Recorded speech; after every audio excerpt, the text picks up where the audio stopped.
pessoal, tudo bem? Treino em Foco, vida de atleta. E hoje nós temos um atleta de fisiculturismo interessantíssimo aqui, a entrevista com ele, vocês vão conferir. Vamos conferir alguns dados pré-competição desse atleta. Então a entrevista de hoje está imperdível. Logo depois da vinheta, nós vamos saber quem é.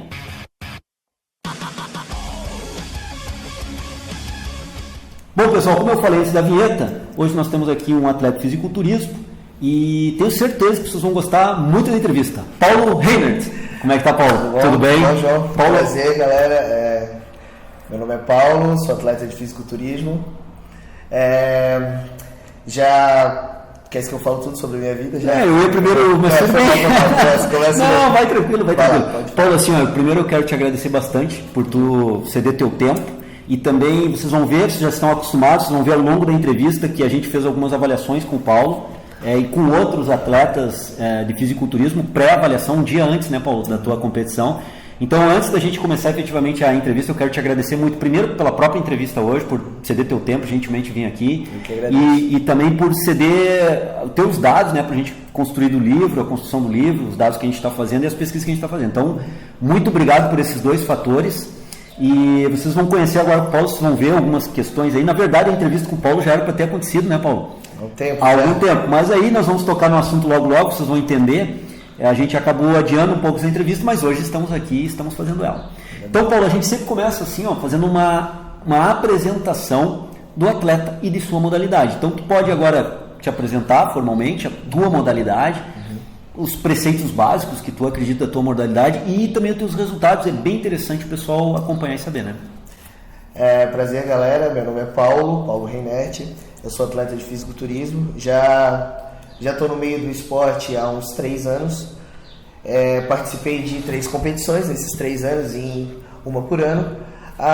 Eu sou campeão nas três competições que eu tive. Nunca perdi um campeonato. Competi em categorias diferentes. A minha estreia foi em Men's Physique, que é uma categoria de shorts, onde eu acreditava que o meu shape estava proporcional a essa categoria.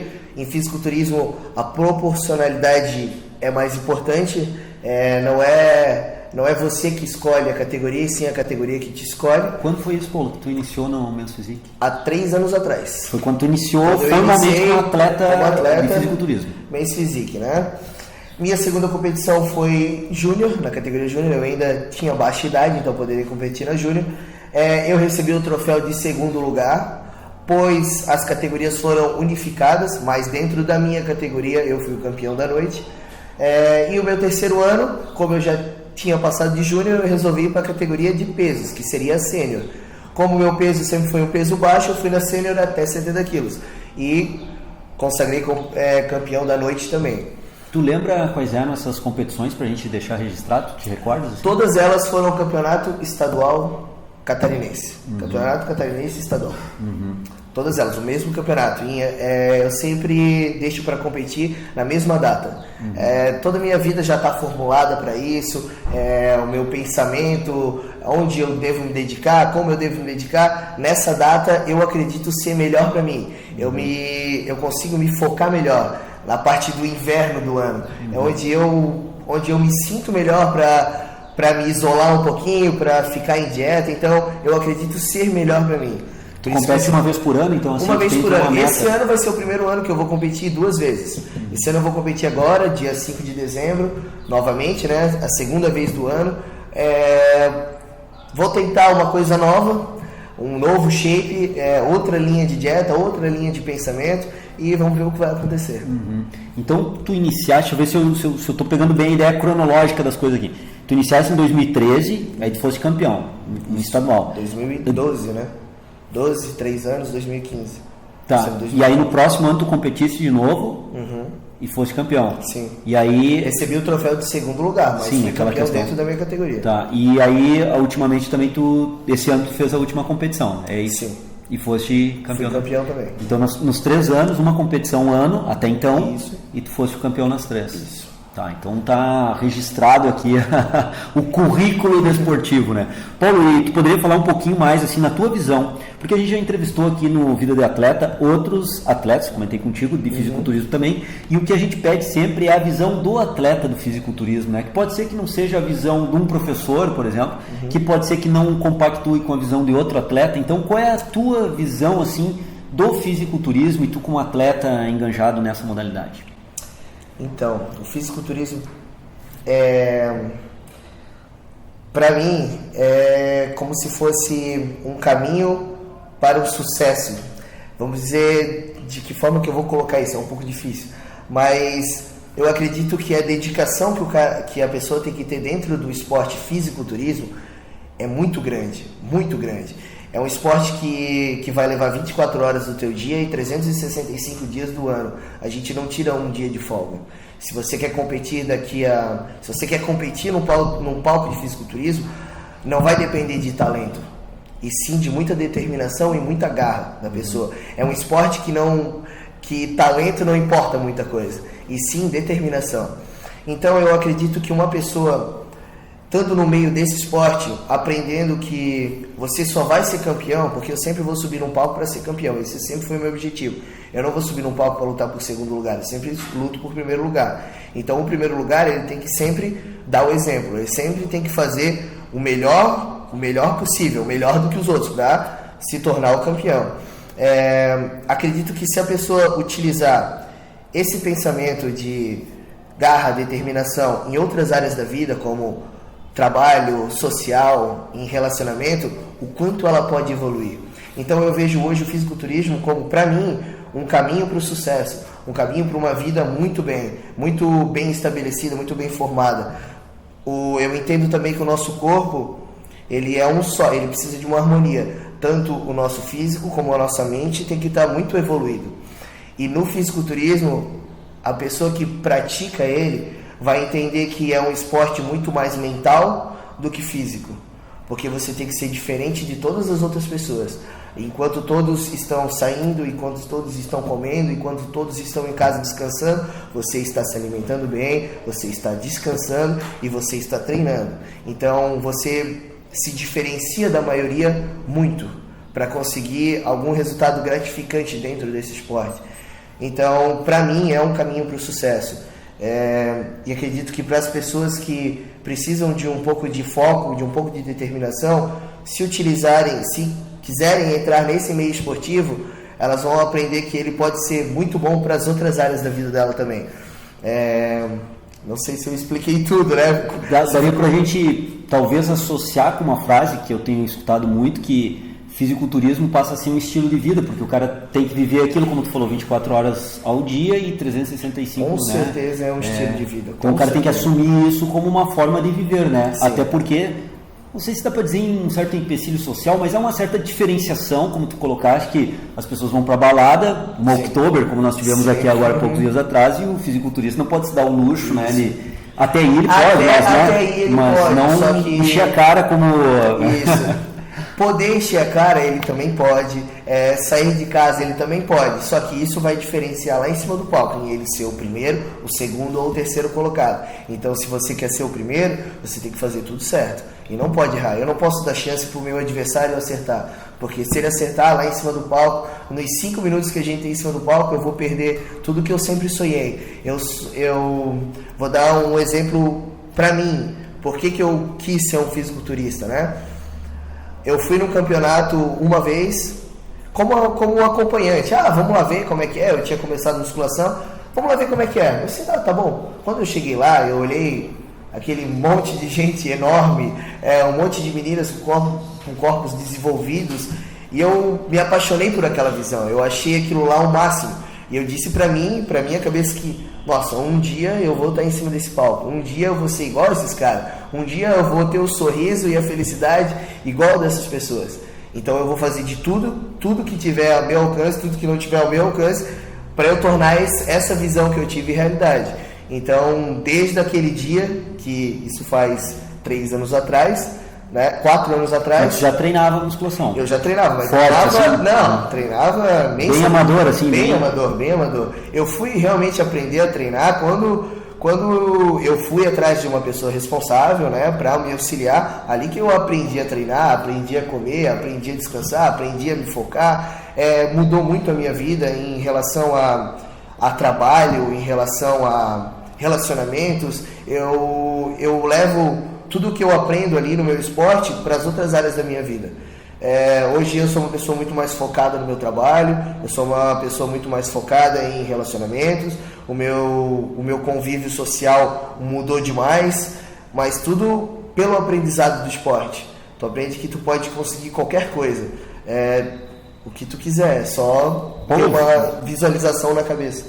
Seguindo aí a tua linha de raciocínio e tentando direcionar um pouquinho para alguns aspectos que o pessoal que acompanha o Treino em Foco gosta de saber. Essa questão do treinamento, então vamos tentar, né, como tu disse, focar, né, mudar a dieta e tal. Como é que tu começou o teu treinamento? Como é que tu começou a estabelecer? Tu treinava o quê? 2, 3 vezes na semana? Treinava mais? Eu sempre gostei muito de treinar. Desde o primeiro dia da academia, eu já fui lá e eu achei legal levantar o peso. Eu não sabia o que eu estava fazendo, não fazia ideia se eu estava fazendo certo, se eu não estava fazendo certo. Mas eu ia todo dia, eu sempre fui todo dia. Porque me disseram que para eu ter um grande resultado, eu teria que me esforçar. Então, dentro do que eu sabia, eu me esforçava ao máximo. Então eu treinava todo dia, já treinei por horas, treinei por 1, 2, 3 horas, repetia treino, bem doido assim no começo do treinamento, né? Até eu descobri o que realmente funcionava para mim. E também acho que dentro da musculação e dentro do fisiculturismo não existe uma verdade absoluta de treinamento. O que funciona para ti? Hoje o que mais funciona para mim são séries de altas repetições, muitas repetições. Eu sinto um aumento na minha capacidade de resistência, fluxo, vasodilatação maior, densidade muscular maior, eu tenho uma definição maior, vamos dizer assim. Não acredito que poucas repetições com mais séries vão promover realmente um aumento de volume muscular, muito pelo contrário, na minha opinião, várias repetições promovem um aumento de volume muscular muito melhor e com qualidade melhor. Várias repetições, tu te refere a quantas? Várias, 30, 40 repetições. Eu faço série de 40, às vezes 50, às vezes 100. Depende do dia. Séries de 100 repetições? Séries de 100. Mas aí a tua quilagem, ela tem um decréscimo. Sim, eu treino com peso igual da senhorinha que começou lá na academia. Peso não importa nada, absolutamente nada. E aí tu vê bem um drop set nessa ideia aí? Acho muito bom, muito bom. Existem várias técnicas, né? Eu utilizo de todas elas. O meu treino ele é completamente misturado. Aqui nessa série eu vou fazer um drop set, aí na outra eu vou fazer aumentando a carga, na outra eu vou fazer um biset.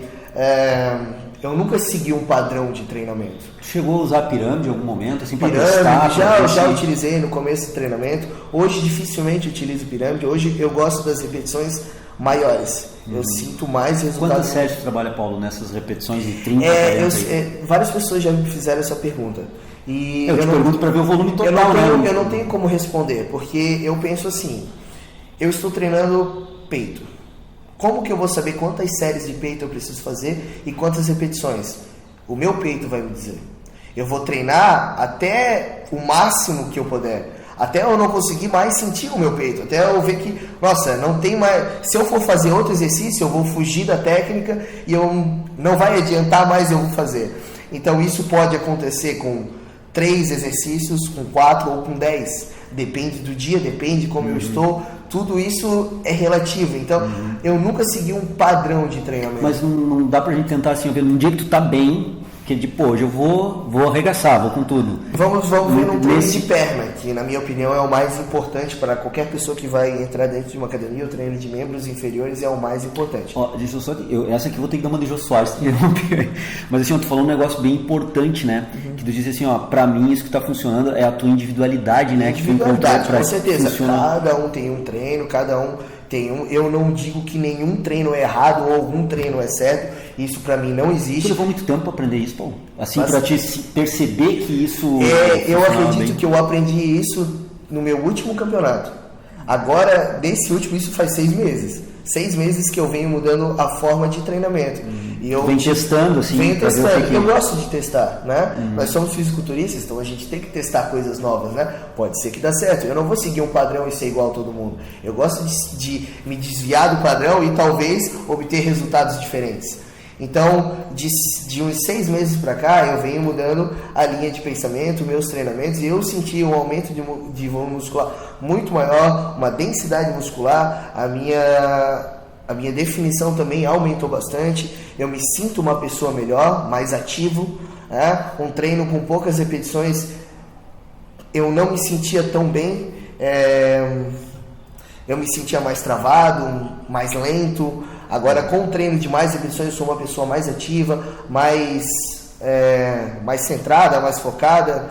Enfim, eu senti muita diferença em mais repetições. Tu falou uma coisa interessante, eu queria explorar um pouquinho como é que tu percebia e sentia esse negócio de sentir mais travado, te sentia mais lento, mais travado, assim, porque eu te pergunto isso, Paulo, porque na área desportiva a gente vê que algumas pessoas, e eu sou uma delas, que quando faz um trabalho, mesmo que leve de hipertrofia, atrapalha muito na área desportiva, perde muita velocidade, fica sentindo bem o que tu falaste, travado, a coisa fica, né, não flui.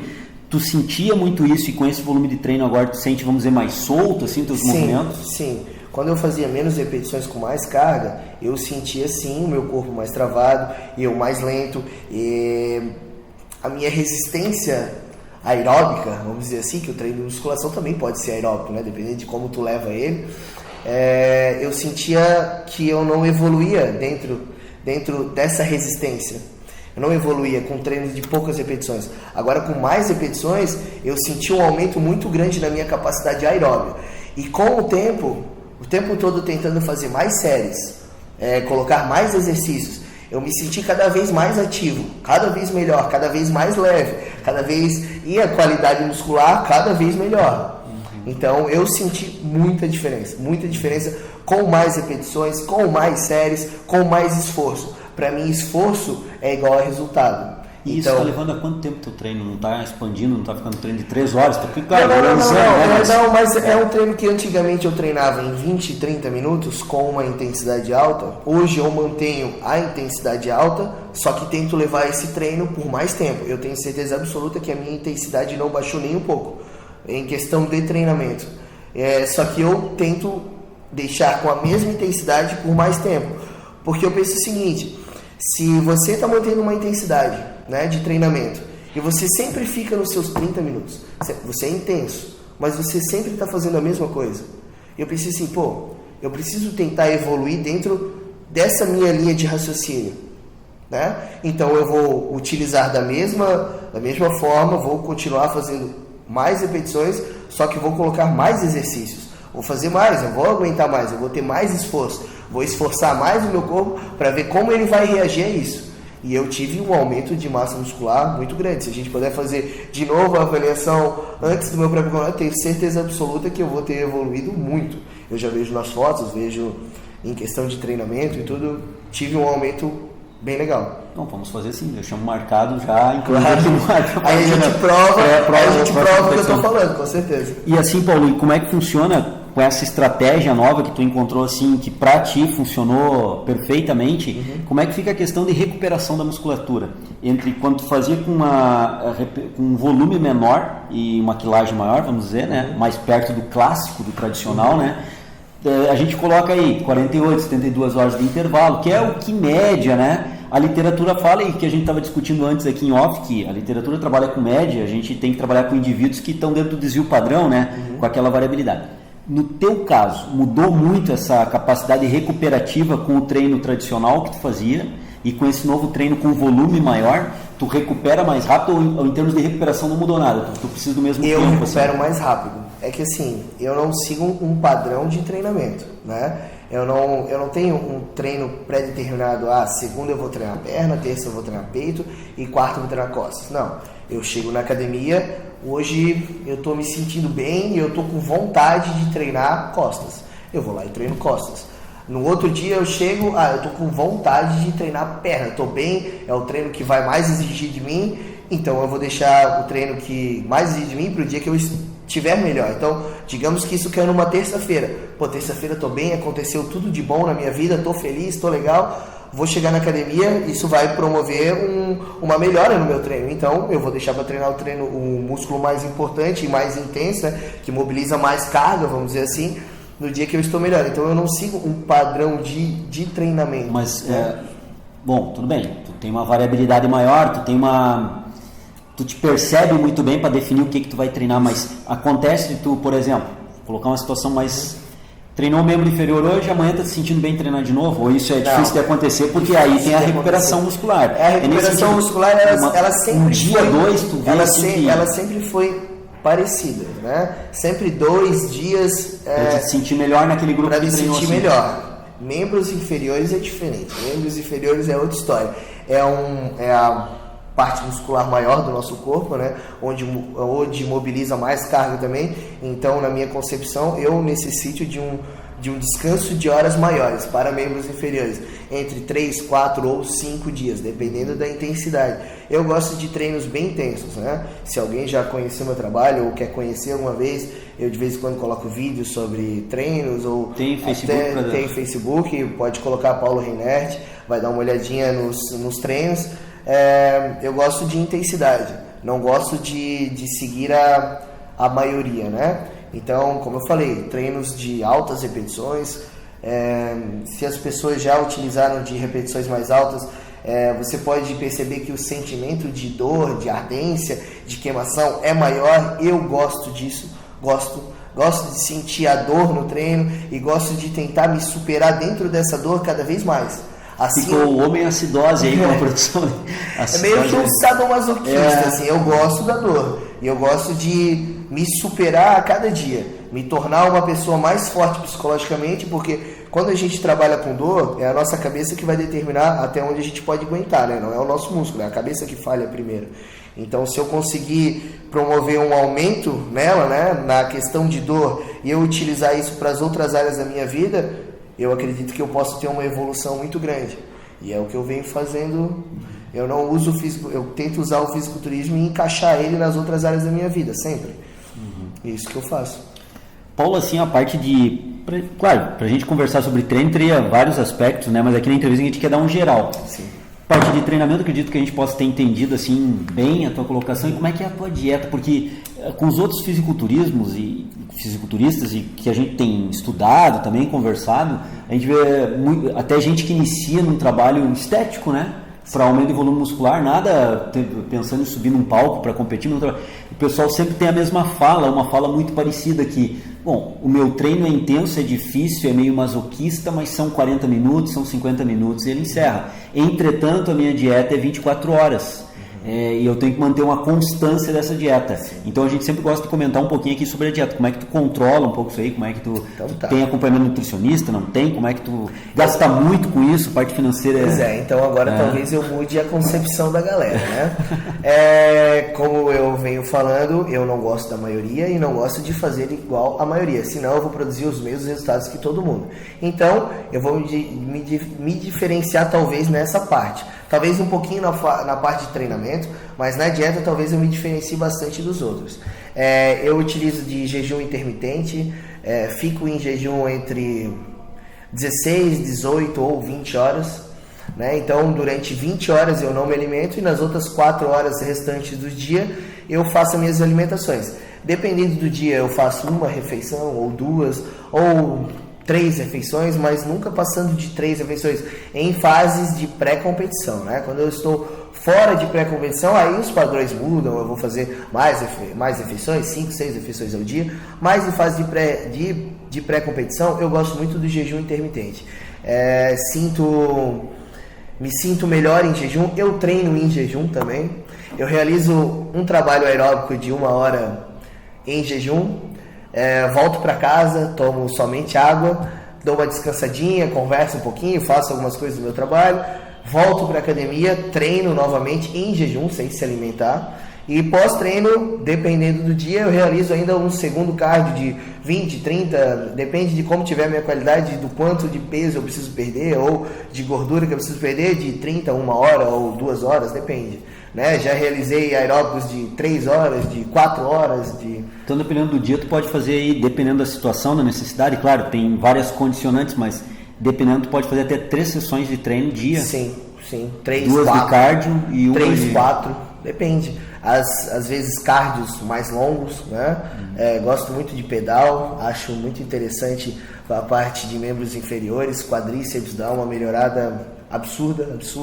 Então pedal dá para fazer umas 2, 3 horas, às vezes 4 horas em jejum também, a mesma coisa. Me sinto muito melhor em jejum, treinando desse jeito. Sinto meu corpo completamente preparado para um treino.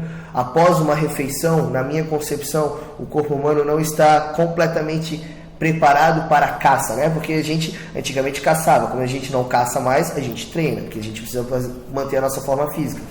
Então, quando eu realizo alguma alimentação, o meu corpo ele está preparado para digerir a comida. Então, vem aquele sentimento de sonolência, de cansaço, de preguiça, e eu não me sinto bem dessa forma para me treinar. Então eu me sinto bem melhor na forma de jejum, onde eu estou completamente focado, eu sei o que eu quero, eu não estou me preocupando, o meu corpo não precisa se preocupar em digerir uma comida, ele só precisa se preocupar em caçar ou treinar. Então senti uma diferença muito grande nessa parte também. A parte nutricional muda muito na parte de treino, muda bastante. E assim, tu utiliza muito de suplementação ou a tua comida é a comida sólida mesmo? Como eu realizo poucas refeições sólidas, né? Então eu vou ter um déficit de vitaminas no meu dia. Isso fica claro na minha dieta, porque eu vou fazer uma ingestão alta de proteínas, na maioria das vezes carboidratos muito baixos ou zerados e uma quantidade de gordura um pouco mais alta, né? Eu utilizo proteínas e gorduras e um pouco menos de carboidrato. Não sou muito fã da utilização de carboidratos, mas a parte de vitaminas vai ficar faltando. Então eu utilizo da suplementação, sim. A parte de vitaminas de A a Z são todas completas. A parte de gorduras, ômega 3. Vou fazer um pouco de utilização de BCA, mas pouca coisa. Mas no geral são vitaminas as mais importantes, né? Whey, assim, não chega a utilizar não utilizo whey, não utilizo creatina, não utilizo absolutamente nada desses suplementos, pré-treino, nada. O único suplemento que eu uso, assim, que a grande maioria usa seria o BCA e a parte de vitaminas, né? Vitaminas de A a Z, um multivitamínico muito bom. Faço uma suplementação extra de vitamina C ou de vitamina D, que está faltando também no meio-dia. Não estou muito na rua, então vai faltar uma suplementação de vitamina D, vitamina E. No mais seria isso de suplementação. A mais a parte de vitaminas mesmo, que para mim é a mais importante. Consigo prevenir bastante o meu corpo. Desde quando eu comecei a competir, eu venho fazendo essa suplementação. Desde quando eu comecei a competir, eu não me lembro a última vez que eu fiquei doente. Acho que deve fazer uns 3 anos que eu não fico doente, nem com uma gripe, nem absolutamente nada. Nunca mais tive nada, me sinto muito bem, né? Mesmo fazendo dietas que para muitas pessoas podem ser... Acho que tem alguns nutricionistas ficando meio pirados. Mas pode ficar, porque contra resultados não tem o que se falar. Na minha opinião. A questão que eu te coloquei isso em off, né? A nosso objetivo aqui no Treine Foco é retratar como é que tu conduz os teus treinamentos na tua peculiaridade, outros atletas de outra forma. Como eu nunca também colocaria o trabalho de outra pessoa como certo ou errado, né? A gente nunca sabe como é o cliente da pessoa, qual é o objetivo dele, então nunca dá para dizer assim, não, o que esse cara tá fazendo tá certo ou o que esse cara tá fazendo tá errado. Dentro da concepção dele, do que ele quer e do que ele acha que é melhor para ele, pode estar certo ou errado. Então, eu nunca julgaria alguma pessoa por estar fazendo alguma coisa certa ou errada. Como também não gostaria que alguém julgasse a minha forma de treinamento ou de nutrição de forma certa ou errada. Porque se ela fosse errada, eu teria perdido, mas eu nunca perdi. Então, talvez ela não esteja tão errada assim. Paulo, acho que o Treine Foco agora vai julgar teus resultados. O pessoal deve ter percebido que desde o começo da entrevista a gente está com o notebook aqui aberto. E semana passada, o seguidor do Treine Foco mais consistente aí deve ter visto que a gente fez um acompanhamento de um colega teu, o Henrique, que a gente acompanhou ele durante 4 meses até então, né? Do trabalho de preparação, o Henrique de Oliveira. Henrique de Oliveira, né? E ele teve resultados assim bem expressivos. Claro que ele está começando, ele não está já há 3 anos como tu está assim no patamar. Sim. Mas os resultados deles foram muito bons. E a gente fez uma série semana passada, uma semana temática, apresentando várias diversas variáveis de como monitorar, né? Eu sei que o bodybuilder vai lá e monitora se a pele está colada ao corpo ou não, mas a gente mostrou para o profissional de educação física que ele tem também estratégias antropométricas que ele pode, porque ele não vai trabalhar só com bodybuilder também, não vai trabalhar só com fisiculturista, então ele tem várias estratégias. E a gente fez com o Paulo na data de 26/6/2015, foi quando tu vieste aqui no laboratório junto com o Anderson e a Aline, né? Que também estão convidados para vir aqui fazer uma entrevista com a gente, mais do que convidados, estão de certa forma até convocados. E aqui a gente te avaliou, Paulo, numa sexta-feira e tu competia no sábado, né? No sábado, isso. Então estava em torno de 24 horas aí pré-competição, né? Inclusive, agora vamos tocar no assunto, a gente não conduziu a entrevista aquele dia, né, Paulo? Tu estava se sentindo muito cansado em função, até inclusive eu acho que vale a pena a gente tocar nesse assunto da dieta, né? Porque eu teria que bater um peso X, né? Eu subi na categoria até 70 quilos e 2 dias antes da competição eu estava ainda 3 quilos acima da categoria. Eu teria que bater o peso na segunda-feira de manhã.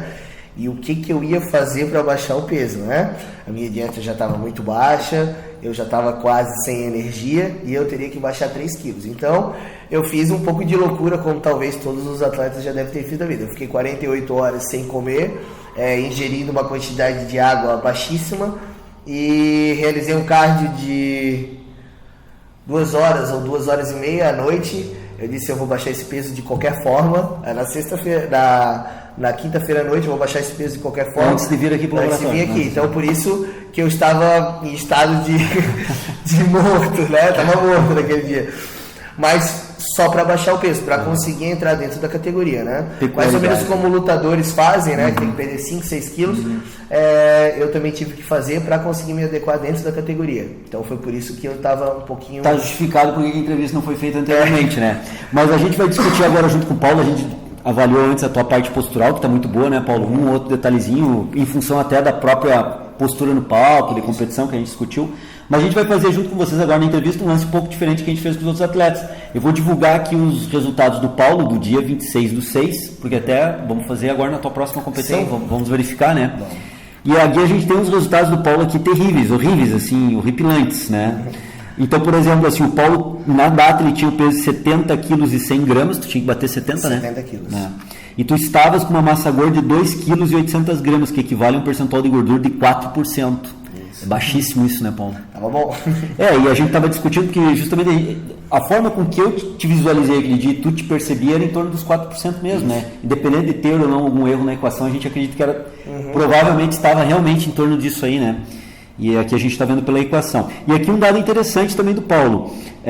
Dos 70 quilos e 100 gramas dele, tu estavas na data com 44 quilos e 600 gramas, né? E isso equivale a 63,6% do teu corpo. Só para dar um registro, a literatura fala que uma pessoa não atleta, vamos considerar aí, né, pautar bem a comportamento. A massa muscular já era em torno de 40 a 45% do peso corporal total. Vejam bem, o Paulo estava com 63,6% segundo a equação que nós utilizamos aqui. Então, praticamente 64%. Eu só conheço uma pessoa que eu avaliei, né, estou falando das pessoas que eu avaliei, na qual eu usei a mesma equação preditiva para ter o mesmo parâmetro comparativo, e que teve um percentual de massa muscular maior que o teu, que foi um colega teu, um competidor, o Alexandre Pamplona, que a gente conhece aí. Eu não sei se isso está em função do tempo que ele já está no treinamento, acho que ele já é um tempo maior do que tu na modalidade, né, Paulo? Alguma coisa assim, né? Sim, o Pamplona já a categoria, compete, não sei se é a mesma. Já compete há vários anos, né? É um atleta excelente dentro da profissão. Eu me espelho muito no atleta em questão de poses, questão de presença de palco. É um atleta excepcional, né, que eu teria muito que aprender com ele, mas como eu sou atleta e eu gosto de competição, se a porcentagem dele deu maior do que a minha, 3% maior que a tua, na verdade. Isso será por pouco tempo, né, porque provavelmente nesse campeonato de agora eu já vou superar o atleta. Mas respeito muito o atleta e sou grande fã do trabalho dele. Quero deixar bem claro aqui. Não, claro, que a gente não está questionando, só coloquei um dado, assim, porque eu me recordo que, inclusive em aula, eu trabalho com os dados do Pamplona, ele sabe disso, a gente já fez entrevista aqui no Vida de Atleta com ele. Na verdade, ele abriu essa série com nós. A primeira entrevista do Vida de Atleta foi com o Alexandre Pamplona. E os dados dele, ele cedeu também gentilmente para a gente trabalhar. Eu trabalho em aula, então é um dado que eu memorizei por estar expondo isso para os alunos, comentando, né, sobre o fisiculturismo. Mas é como eu te disse, até para colocar. Mas logo o nome irá mudar. Você pode usar os meus dados. Isso vai acontecer. Bom, então a gente vê aqui, Paulo, que tu estava realmente muito bem preparado, né, para essa. E a somatotipia do Paulo, só para vocês terem uma noção disso, a ectomorfia dele, para quem conhece a somatotipia, está 1,6, baixíssima. A ectomorfia não, a endomorfia, que é o aspecto gorduroso do tecido corporal, né? A mesomorfia estava 6,68, batendo lá no patamar 7, que segundo ali a somatotipia é o valor máximo. E a ectomorfia, como tu é um cara baixo, né, a gente não esperava algo diferente disso, deu 1,25.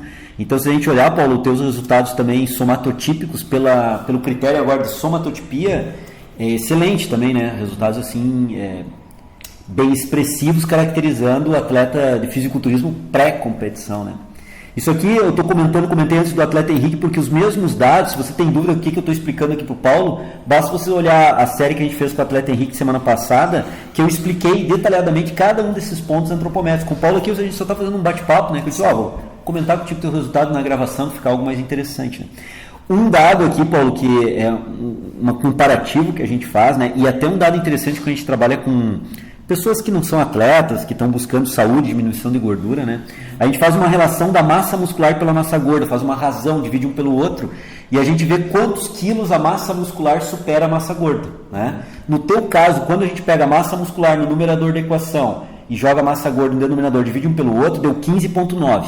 Então 15,9 quer dizer que tu tens 15,9 vezes, praticamente 16 vezes mais massa muscular no teu corpo do que massa gorda. Isso é um valor extremamente expressivo. Se a gente pegar uma pessoa sedentária, por exemplo, que está iniciando uma programação de treino, uma pessoa meio gordinha, a gente vê que às vezes é 1 para 1, é 1 quilo de gordura para 1 quilo de massa muscular, é muito pouco massa muscular e muita gordura, né? E isso é legal a gente ver pela referência com um fisiculturista. Pô, é 16 vezes praticamente mais massa muscular no corpo do que massa gorda, né? E claro, isso num pré-competição, né, Paulo? Porque às vezes, dependendo ali do período que tu está, não tá, isso vai mudar um pouquinho, né? Mas não muda muito também, não né? Muda muito. Muda, mas não muda eu muito. Eu nunca saio muito de um padrão. Não gosto de fugir. Eu acho que um atleta, ele deve ser atleta o ano inteiro. Eu não gosto de um atleta que só é atleta 3 meses do ano. Começa a fazer uma dieta e vai subir em cima do palco. E o resto do ano ele não está preocupado com nada, come o que quiser, sai, faz o que quiser. Não. Se é para ser um atleta de alto nível, um atleta que busca sempre pela primeira colocação no palco, ele deve ser um atleta todos os meses do ano. Independente do ano, da data do ano que tiver, qualquer pessoa pode chegar em mim, fazer uma avaliação, porque vai dar o percentual de gordura baixo, certeza, que eu sempre vou me manter em dieta. Isso é uma coisa que eu coloquei na minha vida, fisiculturismo faz parte da minha vida, então eu levo isso como estilo de vida mesmo. Estilo de vida que a gente tinha comentado. Não tem tempo de descanso. Tu sabe que isso aí, Paulo, bate exatamente com o que a Ângela Borges também colocou pra gente aqui na entrevista dela, né? Ela colocava pra gente que a fase do off-season e pré-contest, pra ela, assim, a mudança morfológica de gordura, ela disse, João, meu peso varia 2 quilos, no máximo na balança, assim, né?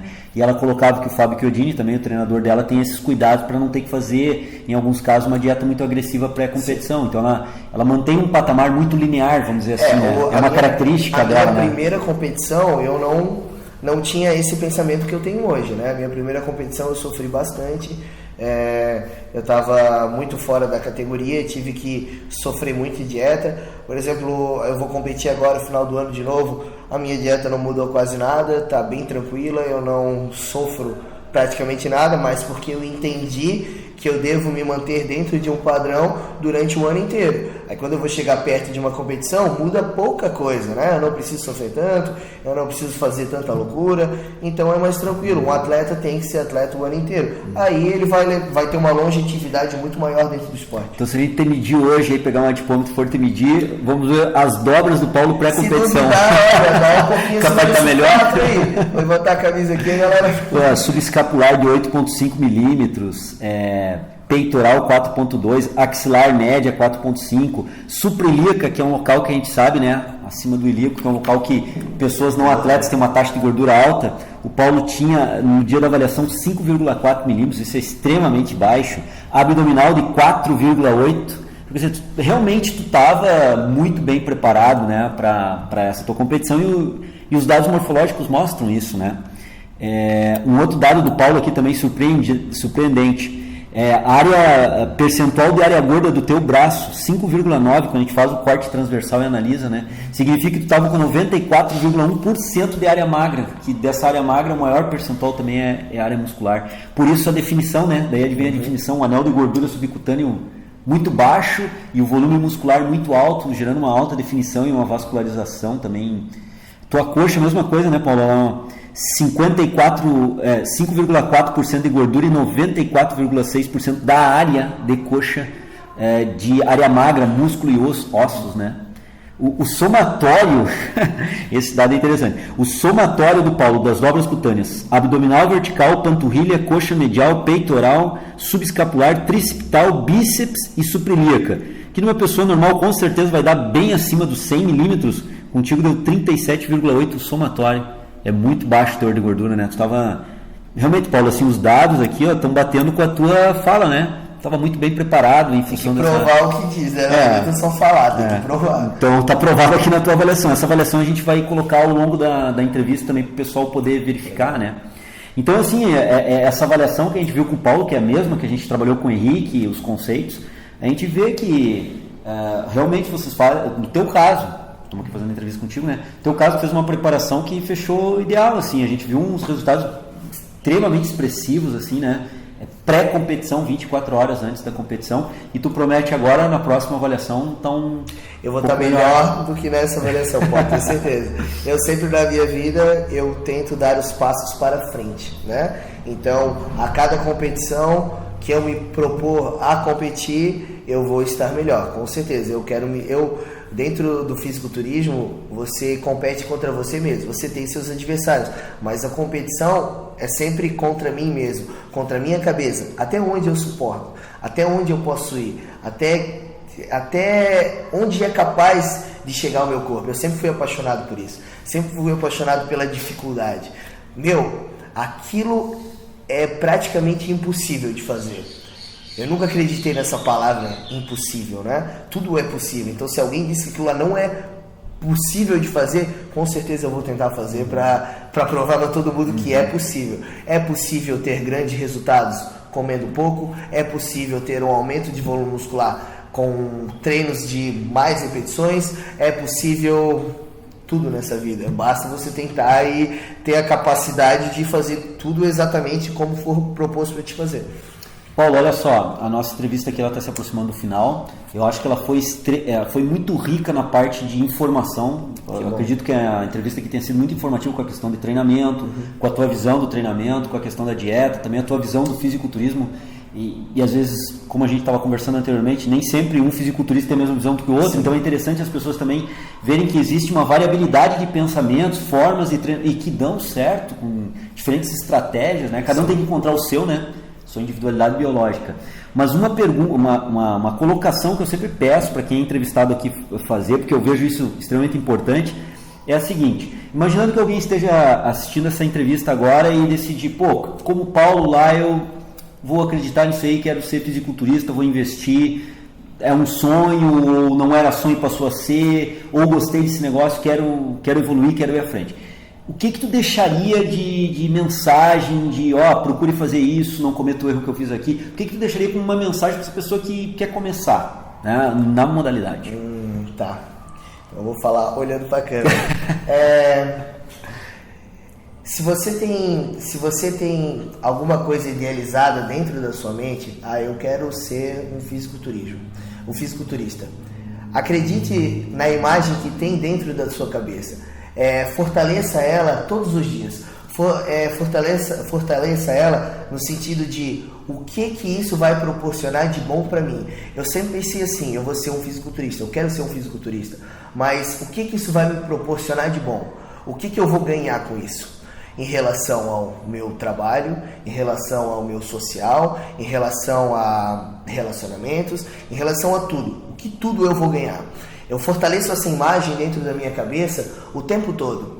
Então, o fisiculturismo se tornou uma coisa muito fácil para mim, porque eu sei tudo que eu vou ganhar lá na frente. Tá tão fortalecido dentro da minha cabeça tudo que vai acontecer comigo, que isso é uma coisa muito fácil e muito prazerosa para mim fazer. Então, para quem está começando agora, eu digo, acredite no sonho que você tem dentro da sua cabeça. Se você realmente quer alguma coisa, acredita porque tu é capaz de fazer isso e vai valer muito a pena lá na frente. É muito fácil você ficar em casa sem fazer nada, é muito fácil você comer o que você quiser, é muito fácil você não se dedicar no seu trabalho, isso tudo é muito fácil. Só que se você fizer isso, você está fardado a ser igual a todo mundo. Você só vai ser mais um no mundo. Só que eu nunca quis ser essa pessoa. Eu sempre quis ser diferente, sempre quis ser uma pessoa que me destacasse, uma pessoa que tivesse algum sucesso na vida, e eu venho fazendo isso desde quando eu tive essa imagem na minha cabeça, desde quando eu vi aquele campeonato pela primeira vez, quando eu vi a vida daqueles caras, tudo que eles tinham agregado à vida social deles, e eu me apaixonei por aquilo, e eu luto por isso o tempo todo, e isso me mantém vivo, isso me mantém disposto, isso faz eu acordar de manhã todos os dias e faz eu todo dia ter certeza do caminho que eu escolhi. Então, para você que está começando, acredite no seu sonho, isso é o mais importante, independente do que ele for. Aqui fugindo um pouco de fisiculturismo, né? O meu sonho era ser um fisiculturista, mas se o seu sonho for ser qualquer outra coisa, acredite nele, faça tudo que tiver ao seu alcance para conquistar isso, independente do quanto louco isso possa parecer. Não importa, seja diferente no mundo dos iguais, aí você vai ter uma vida realmente feliz, aí você vai conseguir viver sempre motivado, sempre satisfeito e sempre feliz. É isso que eu digo para as pessoas que pensam em começar. Acreditem em vocês mesmos e acreditem no sonho de vocês. Façam o que for preciso. Se isso for certo ou errado dentro da concepção de muitas pessoas, não interessa. O que interessa é o que vocês querem e a vida que vocês pretendem ter lá na frente. Paulo, cara, brigadão mesmo. Valeu. Pela entrevista. Tenho certeza que o pessoal gostou bastante, ficou bastante informativa. Obrigado. E deu pra gente conhecer bastante o atleta, né, Paulo, o que ele entende, como é que ele vê, essas questões todas. Tenho certeza que você está em casa aí, está nos assistindo, gostou bastante também. E mais uma vez, cara, te agradeço muito aí pela tua disponibilidade em todos os aspectos que tu está participando. Obrigado. Contribuindo com o Treino em Foco, tá?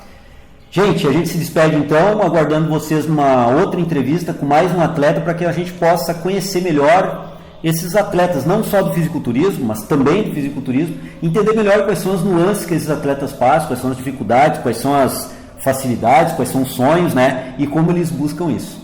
Então valeu por hoje, meu obrigado, um grande abraço, até a próxima. Valeu, galera. Quanto tempo dura a tua sessão de treinamento em média, assim, para o pessoal também ter essa noção, né? O tempo da sessão de treinamento. Então, o treino, por exemplo, o treino de coxa, que era um treino um pouco mais extensivo, ele passava muitas vezes de 1 hora, 1h10, 1h15, porque eu fazia o grupamento muscular completo num volume muito alto. Não me adiantava fazer 12 séries de quadríceps, porque não fazia nem efeito, não sentia nem um pouco de dor muscular, nada. Então a gente vai pegando uma